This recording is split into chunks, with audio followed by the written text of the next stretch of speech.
Welcome to Blizzard Fire. We hope this video helps fire up your solution. You start by making sure your phone's location and data are on. This gives live, accurate positions. Once done, open Google Maps and switch to the transit layer so subway lines appear. Enter your origin and destination, then choose departure time, leave now for real-time arrivals, or set a future time to plan. This first step reduces wrong platforms and wasted walking. It also lets maps evaluate multiple routes instead of guessing a single option. Now compare the route choices Google Maps shows. Look at total travel time, count of transfers, and walking distance between stations. Make sure to tap options to filter for accessibility or avoid stairs if needed, because that changes which entrances and transfers appear. Also open the step-by-step card to see platform numbers, train labels, and where you switch lines.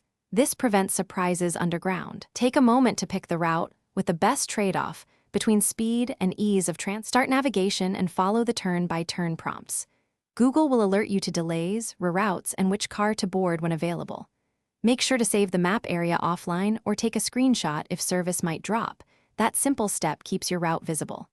If station signage or staff contradicts the app, pause and verify. Station notices trump stale data. And if something goes wrong, reopen the route, refresh data, or pick an alternate option with fewer transfers to stay on track. Thanks for watching. If you found this helpful, don't forget to like and subscribe.